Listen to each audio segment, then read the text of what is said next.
केंद्रीय राज्यमंत्री मुरलीधर मोहोळ यांनी मतदानाचा हक्क बजावलाय। सहकुटुंब या ठिकाणी ते आलेले आहेत आणि मोदी काय मतदानाचा हक्क बजावलेला आहे। निवडणुकीच्या प्रचारादरम्यान आरोप प्रत्यारोप प्रचंड झालेले आहेत एकमेकांवरती, मात्र कुठल्या मुद्द्यांवरती पुणेकर या सगळ्या मतदानाचा हक्क बजावतील किंवा कुठल्या मुद्द्यांवरती ही निवडणूक पुढे गेलेली आहे। बघा, तुम्हालाही कदाचित आठवत असेल 2024ला ज्या विधानसभा आणि लोकसभेच्या निवडणुका झाल्या त्यामध्ये सुद्धा खूप अगदी खालच्या स्तरावरती जाऊन आरोप प्रत्यारोप वैयक्तिक टीका खूप झाली, पण पुणेकरांना काही त्याचा फरक पडत नाही।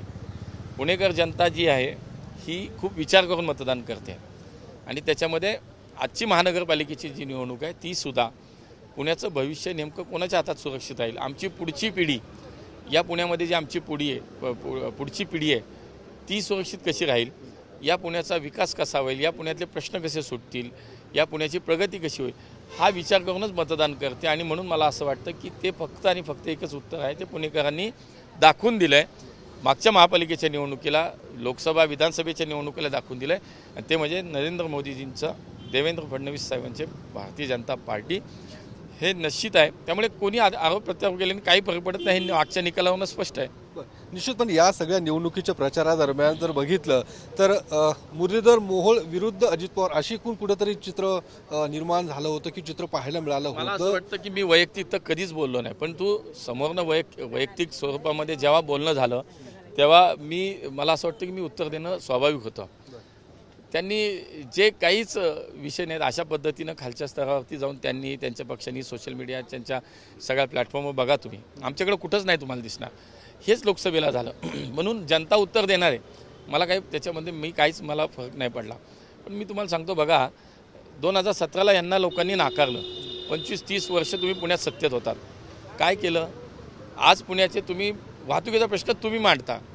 अरे बाबांना, तुम्ही ज्यावेळेस सत्तेत होतात तुम्ही बांधलेले पूल पाडावे लागले, हे तुमचं विजन होतं। तुम्ही काय केलं? गुन्हेगारी, भ्रष्टाचार। आज मी बोललो नाही इतके दिवस, पण मी तुम्हाला सांगतो, भ्रष्टाचारामध्ये यांची सत्ता असताना यांचा शिक्षण मंडळाचा अध्यक्ष अख्खी टीम जेलमध्ये होती भ्रष्टाचाराच्या वापराखाली। मला असं वाटतं की ज्यांना खरं तर आपण एक बोट केले 4 बोटं आपल्याकडे आहेत, मला असं वाटतं त्या लाईनवरती बोला, पण जाऊ देत, झालं। पुणेकर मला असं वाटतं विकासाला मत देतात, प्रगतीला देतात, आणि ते भारतीय जनता पार्टी म्हणून जे काय आम्ही काम केलं असेल, मेट्रो असेल, नद्यांचे प्रकल्प असतील, NHAच्या माध्यमातून चांदणी चौकाचा प्रकल्प असेल, कात्रजचा उड्डाणपुलाचा प्रकल्प असेल, आज घनकचरा व्यवस्थापनाचं काम असेल, बसेस मोठ्या प्रमाणात रस्त्यावरती आणण्यात आम्हाला यश आलं।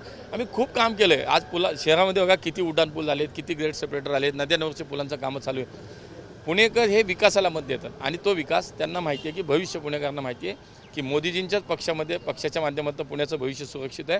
पुण्याला देशातील सर्वोत्तम शहर करायचं असेल ते फक्त आणि फक्त भारतीय जनता पार्टीच्याच हातात, हे पुणेकरांना माहिती आहे, आणि म्हणून पुण्यातली जनता पूर्णपणे आमच्या सोबत आहे। आणि म्हणून मला वाटतं 120 ते 125 जागा जिंकून पुण्याचा महापौर भारतीय जनता पार्टीचा होईल। मॅडम देखील आपल्या सोबत आहेत, काय पुणेकरांना काय आवाहन करणार? तुम्ही मतदानाचा हक्क बजावायला आलेला आहात, या सगळ्या आरोपांना आजच्या दिवशी एकच आवाहन करेन की सगळ्यांनी सकाळी किंवा आज दिवसभरात लवकरात लवकर जाऊन सगळ्यांनी मतदान करा।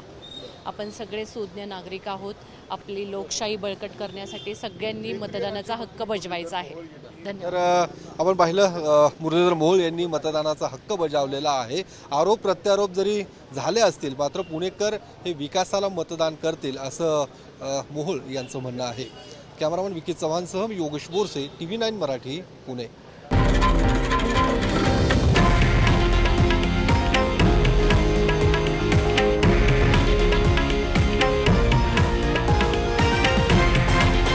हे आहे देशातील नंबर 1 न्यूज नेटवर्क, आणि आपण पाहत आहात TV9 मराठी, एकमेव।